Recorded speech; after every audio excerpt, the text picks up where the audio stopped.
اللہ رب العزت کے انتہائی خاص فضل و احسان سے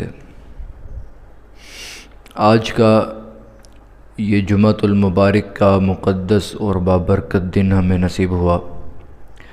اللہ رب العزت اس دن کے تمام فیوز و برکات سمیٹنے کی ہمیں توفیق عطا فرمائے۔ آج اعتکاف شروع ہو رہے ہیں۔ آج 20 رمضان المبارک ہے، تو لوگوں نے اعتکاف بیٹھنا ہے، تو چند ایک باتیں صرف اعتکاف سے کے حوالے سے عرض کروں گا۔ پہلی چیز ہے اعتکاف کا معنی کیا ہے۔ لفظ اعتکاف کا معنی ٹھہرنا یا پھر رکنا، اعتکاف کا معنی ہے۔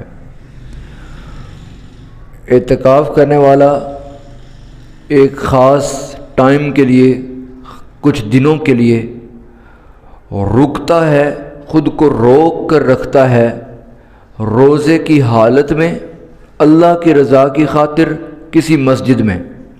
یہ پوری ڈیفینیشن ہے۔ روزے کی حالت میں مقصد ہو اللہ کی رضا کی خاطر، اعتکاف کی نیت کرے اور ٹھہرائے خود کو مسجد میں روزے کی حالت میں، یہ اعتکاف ہے۔ سنت اعتکاف ویسے پورا ماہ بھی ہے، 20 دن بھی ہے، 10 دن بھی ہے۔ بلکہ صحیح بخاری میں ایک حدیث پاک موجود ہے، امی جان حضرت سیدہ طیبہ طاہرہ عائشہ صدیقہ رضی اللہ تعالیٰ عنہ فرماتی ہیں کہ حضور صلی اللہ تعالیٰ علیہ وآلہ وسلم کی ذات پاک یہ آخری 10 دنوں میں لازمی اعتکاف بیٹھتے رہے، یہاں تک کہ اللہ رب العزت سے حضور کی ملاقات ہو گئی۔ بلکہ حتیٰ کہ فرماتی ہیں کہ حضور کے بعد ہم ازواج مطہرات خود بھی بیٹھتی رہی ہیں اعتکاف۔ تو اعتکاف کے بڑے فیوز و برکات ہیں۔ 2 ضعیف حدیثیں عرض کرتا ہوں، دونوں ضعیف ہیں۔ پہلی ہے المعجم الاوسط میں، جھوٹی حدیث نہیں ہے، یہ جھوٹی اور ہوتی ہے، وہ موضوع من گھڑت حدیث ہے، وہ اور ہوتی ہے، اس کو بیان کرنا بھی جائز نہیں، بتائے بغیر کہ یہ موضوع ہے اس کو بیان نہیں کر سکتے۔ یہ موضوع درجے کی جھوٹ نہیں ہے، جھوٹ ہیں ہی نہیں، ان کو جھوٹ کہا جا ہی نہیں سکتا، ویسے ضعیف ہیں، تھوڑی سی سندیں ان کی کمزور ہیں۔ پہلی حدیث ہے المعجم الاوسط میں عبداللہ ابن عباس رضی اللہ تعالیٰ عنہ سے کہ پیارے آقا دو جہاں صلی اللہ تعالیٰ علیہ وآلہ وسلم نے ارشاد فرمایا کہ جس بندے نے محض اللہ رب العزت کی رضا کی خاطر من اعتکف یومن، ایک دن کا اس نے اعتکاف کیا، جعل اللہ بینہ و بین النار 3 خنادق، فرمایا اللہ رب العزت اس بندے اور جہنم کے درمیان 3 خندقوں کا فاصلہ فرما دے گا۔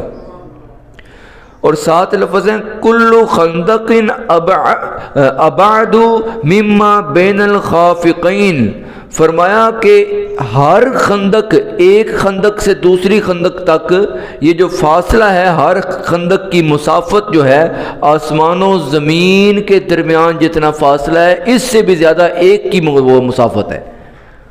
تو اس طرح کی 3 خندقیں اللہ رب العزت دور فرما دیتا ہے، فاصلہ فرما دیتا ہے۔ یہ المعجم الاوسط امام طبرانی کی کتاب ہے، اس میں یہ حدیث پاک موجود ہے، 7326 نمبر۔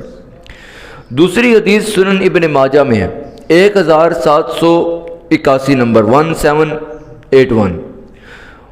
یہ بھی عبداللہ ابن عباس رضی اللہ تعالیٰ عنہ سے ہے، فرماتے ہیں کہ رسول اللہ صلی اللہ تعالیٰ علیہ وآلہ وسلم نے فرمایا فی المعتکف، اعتکاف کرنے والے کے بارے میں فرمایا ہوا یعکف الذنوب، اعتکاف کرنے والا بچا رہتا ہے، رکا رہتا ہے، گناہوں سے محفوظ رہتا ہے۔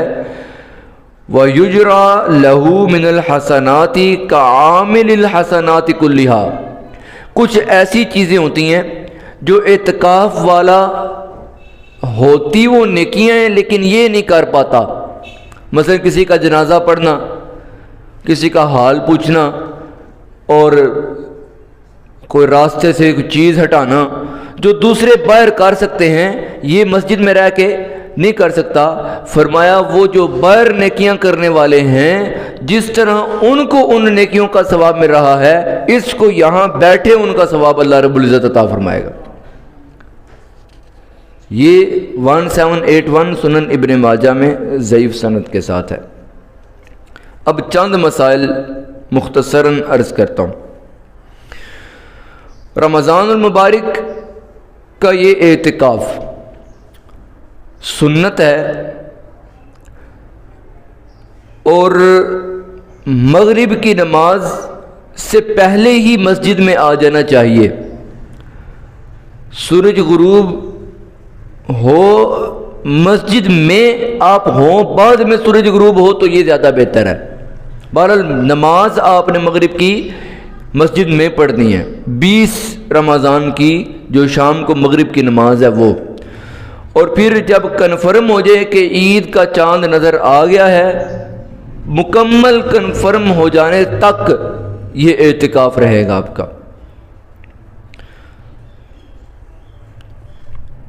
اب مسائل سمجھ لیں جی۔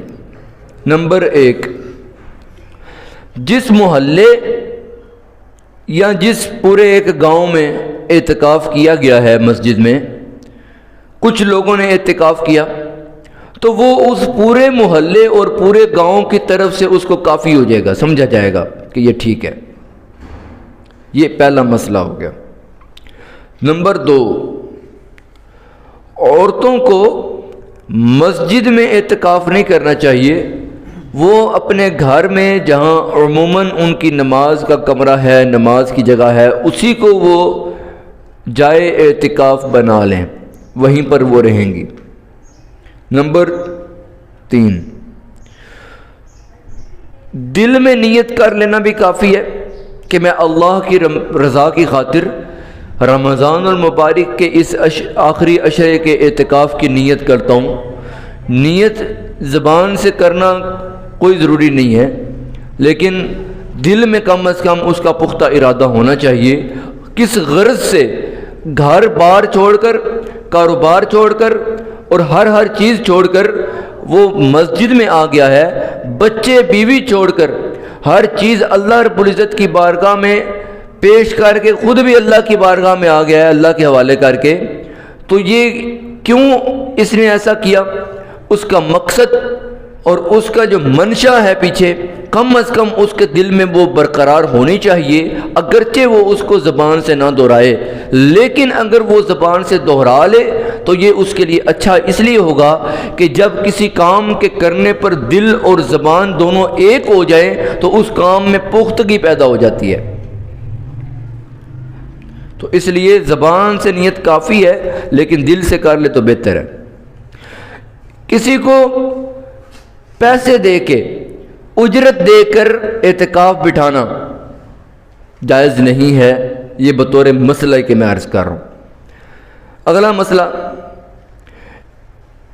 ایک مسجد میں کئی لوگ اعتکاف بیٹھتے ہیں تو اس میں یہ نہیں سمجھا جائے گا کہ ایک زیادہ ہی باتیں کر رہا ہے، ایک کم کر رہا ہے، جو جتنا کرے گا اس کو اتنا اللہ رب العزت نصیب فرمائے گا، اور اعتکاف بیٹھنے کا جو ثواب ہے وہ اس کو ملے گا انشاءاللہ۔ 20 تاریخ کو جو بیٹھنا ہے اس بارے میں نے عرض کر دیا ہے۔ اب کون کون سے کام اعتکاف کی حالت میں جائز ہیں مسجد میں وہ کر سکتا ہے؟ نمبر 1، کھانا پینا جائز ہے مسجد میں اعتکاف کی حالت میں، بشرطے کہ مسجد کو گندا نہ کرے تب جائز ہے۔ نمبر 2، مسجد میں سونا اعتکاف کی حالت ہے، اعتکاف کی نیت میں جائز ہے۔ ضرورت کی بات جائز ہے، اور اپنا نکاح کرنا، حالت اعتکاف میں نکاح پڑھانا، ایجاب و قبول کرنا جائز ہے، کسی دوسرے کا پڑھاتا ہے وہ بھی جائز ہے۔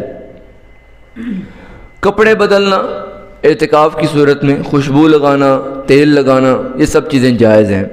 کنگھی کرنا اچھے سے جائز ہے۔ یہ وہ چیزیں جن کے بارے میں لوگ سمجھتے ہیں کہ نہیں کر سکتے، لیکن کر سکتے ہیں، بشرطے کہ مسجد کی دیوار یا چٹائی پر تیل یا بالوں کا کوئی اثر نہ آئے، بال نہ گریں، تیل نہ گرے، احتیاطیں ساتھ رہیں، پھر یہ کام جائز ہیں۔ برتن وغیرہ دھونا یہ بھی جائز ہے۔ اور عورت اعتکاف کے دوران بچے کو دودھ پلا سکتی ہے، یہ بھی جائز ہے۔ اور پردے لگانا، چادریں وہ بھی لگانا جائز ہے۔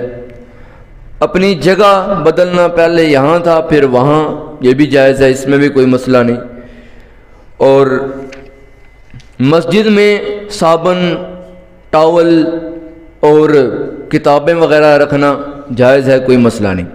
اب اہم چیز آ رہی ہے کہ کن کن جو چیزیں اعتکاف میں جائز نہیں ہیں، ممنوع ہے، مکروہ کام ہے، وہ نہیں کرنے۔ وہ کون سے ہیں؟ نمبر 1، بلا ضرورت باتیں لگے رہنا، یہ نہیں کرنا۔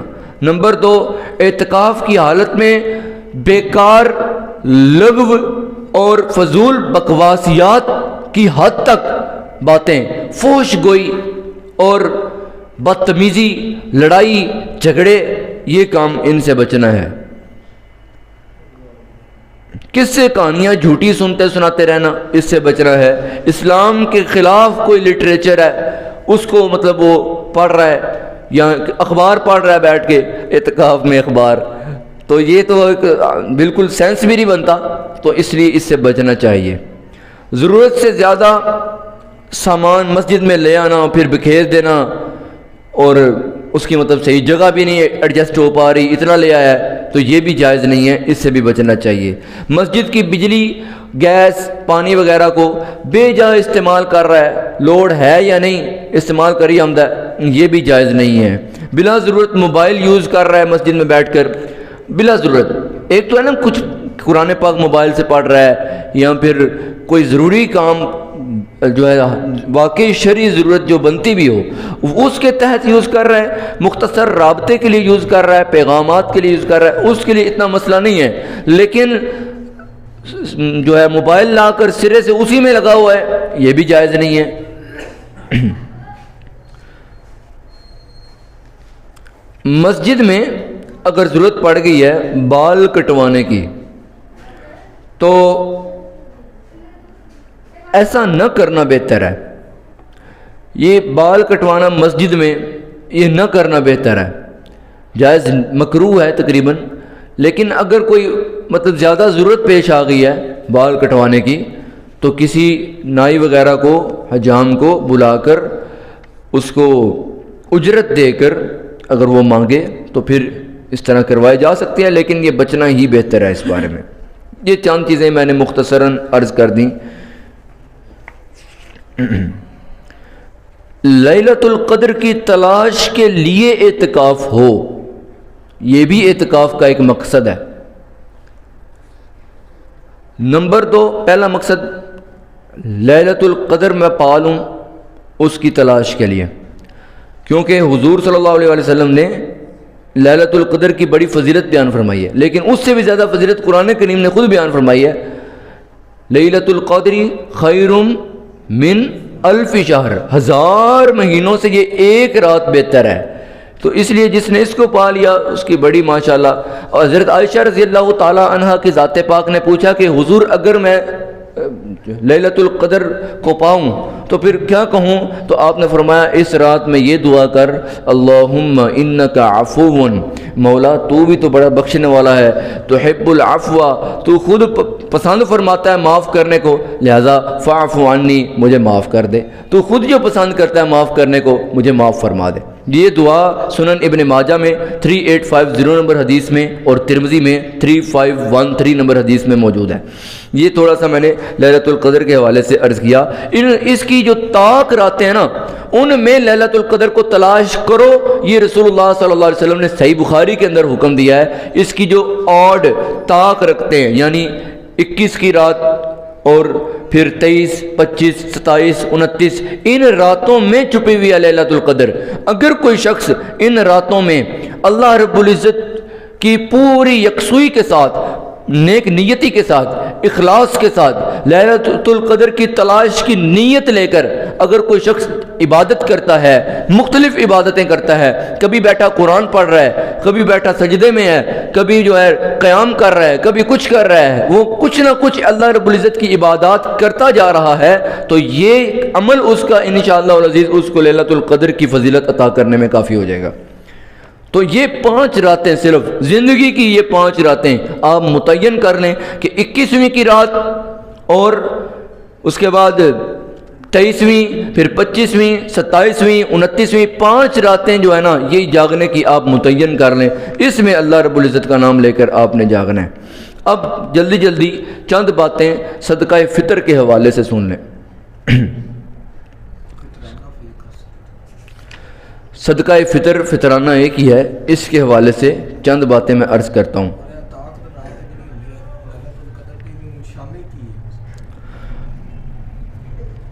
نشانی علماء نے بیان کی ہے، لیکن علماء نے بیان کیا کہ قرآن حدیث میں اس بارے میں نہیں آیا ہے. یہ ہے کہ وہ رات اس دن مطلب چاند بالکل روشن ہوتا ہے، لیکن یہ ساری جن کو نصیب ہوئی ہے نا، یہ انہوں نے اندازہ لگایا کہ جس رات ہمیں نصیب ہوئی ہے وہ رات کیسی تھی. اپنے دیکھنے کے بعد اندازہ لگا کر انہوں نے خود بیان کیا کہ یہ رات ایسی تھی. لیکن اگر کوئی واضح نشانی قرآن حدیث میں ہوتی تو پھر 25 23 اور 21 اور 27 اور 29 میں چھپی ہوئی تو نہ ہوتی نا. اگر واضح نشانی ہوتی تو چھپائی اس لیے کی ہے، اگر ایک رات متعین کر دی جاتی نا تو پھر بندوں نے بھی ایک رات میں ہی ساری عبادت کرنی تھی. تو اللہ رب العزت نے 5 راتوں میں اس کو تقسیم کیے ہی اس لیے ہے تاکہ بندے اللہ رب العزت کی بارگاہ میں زیادہ سے زیادہ جو ہے وہ عبادت کر سکیں. اور کچھ بندے ایسے ہیں جو اس رات میں بھی نہیں بخشے جاتے، پورے رمضان نہیں بخشش ہوئی، رات لیلۃ القدر کی رات جس دن واقعی وہ رات تھی اس میں بھی نہیں وہ بخشا گیا. کچھ ایسے بھی ہیں عید الفطر کی رات اس میں بھی نہیں وہ بخشا گیا، یہ بھی ہیں عید الفطر کے دن پورے رمضان المبارک میں جتنے لوگوں کو اللہ رب العزت نے معاف کر کے جہنم سے آزادی نصیب فرمائی، عید الفطر والے دن اتنے ہی لوگوں کو اللہ رب العزت اگر بخشے نا تو پھر بھی ان کو پھر بھی نہیں بخشے گا اللہ رب العزت. کچھ ایسے بھی ہیں، وہ بھی ہمیں سمجھنے چاہیے. شاہ صاحب نے گزشتہ جمعہ پر وہ بیان بھی کیے تھے، تو ان میں سے مین شرک کرنے والا مشرک نہیں بخشا جاتا، شراب کا عادی نہیں بخشا جاتا، ماں باپ کا نافرمان نہیں بخشا جاتا، اور بھی ہیں بہرحال. تو ابھی صدقہ فطر کے حوالے سے 5 منٹ میں کچھ باتیں عرض کرتا ہوں. جس کے پاس زکوٰۃ والا نصاب ہے اس پر صدقہ فطر واجب ہے. یہ ویسے میں نے مختصر بتایا، یعنی 52.5 تولے چاندی 612.36 گرام چاندی کے برابر جو مالک ہے کسی بھی کرنسی کا ہو، چاندی کا مالک ہو، 612.36 گرام سونا جو ہے 612.36 گرام چاندی کے برابر سونا ہو، جتنے کی چاندی بنتی ہے نا 612.36 گرام میں اب نہیں کہوں گا، اسی کو اب میں 52.5 تولے کہوں گا. اسی کو 52.5 تولے چاندی جس کے پاس ہو وہ اس کا مالک ہو، یا پھر جتنی چاندی کے یہ پیسے بنتے ہیں اتنے پیسے کا سونا اس کے پاس ہو، یا پھر اتنے پیسوں کا سامان تجارت. وہ کیا ہوتا ہے؟ جو چیز بیچنے کی نیت سے خریدی کہ میں یہ چیز اس لیے خرید رہا ہوں کہ اس کو کیا کروں گا، بیچوں گا، اور جب وہ وقت آیا تب تک بیچنے کی ہی نیت ہے اور بیچ میں نیت چینج نہیں ہوئی، یہ سامان تجارت ہے. یہ جس کے پاس 52.5 تولے چاندی جتنا ہو اس پر، اور ضرورت سے زائد سامان جس کے پاس ہو اس پر صدقہ فطر واجب ہے. یہ چند باتیں. 2.25 کلو گندم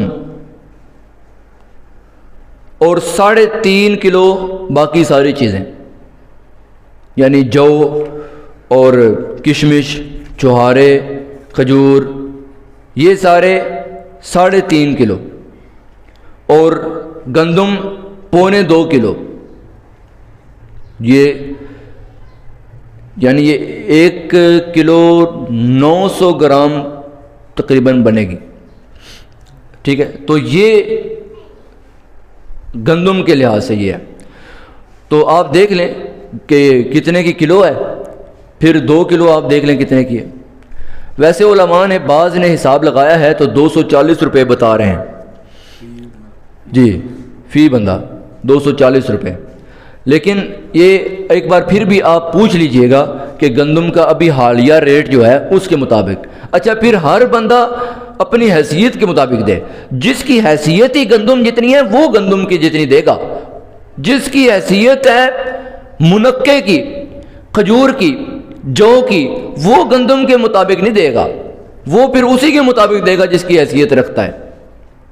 وہ 3.5 کلو ہیں سارے باقی کے، گندم صرف 1.25 کلو ہے. اور نابالغ جو بچے ہیں، چھوٹے بچے ہیں، والد کے ذمے ہے، ان کا صدقہ فطر بھی وہ ادا کرے گا، واجب ہے. ان کی طرف سے بھی صدقہ فطر والد کے ذمہ دے گا. بالغ اولاد کی طرف سے اس پر واجب تو نہیں ہے، دے تو ٹھیک ہے، دے تو ٹھیک ہے. بالغ ہے نا بچہ، اس کی طرف سے دے اگر والد تو ٹھیک ہے. ہاں، اگر وہ بالغ بچہ خود ہی صاحب نصاب ہے، اس کے پاس اچھا خاصا زکوٰۃ جتنا مال ہے، جتنے پر زکوٰۃ فرض ہوتی ہے بالغ ہے، تو والد صاحب اگرچہ ہیں تو پھر اس پر خود ہی واجب ہے اپنا دینا. ماں باپ بیوی ان کی طرف سے دینا واجب نہیں ہے، ماں باپ کی طرف سے دینا واجب نہیں ہے. چھوٹے بہن بھائیوں دیگر رشتہ داروں کی جانب سے واجب نہیں ہے. ہاں، اگر وہ کسی کو پال رہا ہے، چھوٹے بہن بھائیوں کو وہ خود کفالت کر رہا ہے ان کی، تو پھر دے گا. مرد اپنے جو ہے والد والدہ بیوی کی طرف سے اس پر واجب نہیں ہے، دینا چاہے تو دے دے، ٹھیک ہے. گندم کے لحاظ سے ویسے میں نے بتا دیا. عورت اگر خود صاحب نصاب ہو تو صدقہ فطر اس پر بھی دینا واجب ہے، وہ اپنا دے گی خود. لیکن اگر اس کے اوپر کسی اور کی طرف سے صدقہ فطر عورت پر ادا کرنا لازمی نہیں ہے، یعنی بچوں کی طرف سے وہ عورت کرے، واجب اس پر نہیں ہے. اپنے بچوں کی طرف سے عورت اگرچہ صاحب نصاب ہو، بچوں کی طرف سے بالغ ہوں یا نابالغ ہوں، عورت پر ذمہ داری نہیں ہے کہ وہ دوسروں کی طرف سے بھی ادا کرے، اس پر اپنی ذمہ داری ہے. لیکن مرد پر ذمہ داری ہے کہ اپنے نابالغ اولاد کی وہ خود دے صدقہ فطر، بالغ اولاد کی بے شک نہ دے. ہاں، دے تو تب بھی ٹھیک ہے. یہ کچھ مسئلے سمجھ لیں. جن افراد کا صدقہ فطر ادا کرنا انسان پر واجب نہیں، اگر ان سے اجازت لے بتا لے کہ میں آپ کی طرف سے صدقہ فطر دے رہا ہوں تو جائز ہے، پھر دے سکتا ہے. صدقہ فطر عید کا جو دن ہے، اس کی صبح صادق فجر کے قریب واجب ہو جاتا ہے. اب اس میں پھر آگے چند اور شکیں ہیں. اگر کوئی بندہ عید الفطر کے دن دینا ویسے عید کی نماز سے پہلے ہوتا ہے صدقہ فطر، رمضان المبارک میں کوئی دے تب بھی ٹھیک ہے. ایک بندہ ہے وہ نہیں دے سکا عید الفطر والے دن، اس کو مطلب ملا نہیں کوئی بندہ یا کسی طرح رہ گیا، تو اب اس کے سر سے ذمہ داری اتر گئی نہ، اب بھی دے گا چاہے جب بھی دے. اور ڈیلے کرنا بھی جائز نہیں، دیر کرنا بھی جائز نہیں، دے جلد از جلد کوشش کرے کسی طریقے دے. چلو آرام نال بیٹھے، چلو چھوٹے آپ تھوڑا پیچھے ہو، ادھر بیٹھ جاؤ. اگر کسی نے صدقہ فطر ادا نہیں کیا، عید الفطر بھی گزر گئی، تو پھر بھی ذمہ داری نہیں ابھی اتری، دے گا اب بھی. یہ چند مسائل صدقہ فطر کے حوالے سے میں نے عرض کیے. اللہ رب العزت ہمیں سمجھنے کی، سمجھ کر عمل کرنے کی، عمل کر کے دوسروں تک بھی اس کو پہنچانے کی توفیق عطا فرمائے. صدقہ فطر کے حوالے سے دیگر معلومات اگر کسی نے لینی ہو تو وہ بعد میں پوچھ سکتا ہے. ایک سوال ہے، ٹائم ہو گیا ویسے. میں ایک سوال شروع کرنا. جی جی میں زکوٰۃ کے بعد ہوا گیا جی زکوٰۃ دے دو، جی جی کیا میں اپنی مرضی نہ وہ زکوٰۃ دے سکتا یا انہوں نے دسنا ہے تو میں زکوٰۃ دینی؟ انہوں نے کوئی بندہ منتخب کیتا ہے نہیں، وہ کنوں دینی؟ یہ تو میں سوال کیا ہے. پھر تسی اپنی مرضی نال دے سکتے ہو. جے انہوں نے بندہ متعین نہیں نہ کیتا بھی انہوں دیو، ضروری ہے کہ متعین کرن، نہیں ضروری نہیں ہے. اگر وہ متعین کر دین نا وہ تو ایک گل ہو گئی. تے پھر تے انہوں ہی دینا ہے. تے وہ جے متعین نہیں کرتے پھر اپنی مرضی نال دے سکتے زکوٰۃ اپنی مرضی نہ دے سکتے. دے سکتے ہو. جی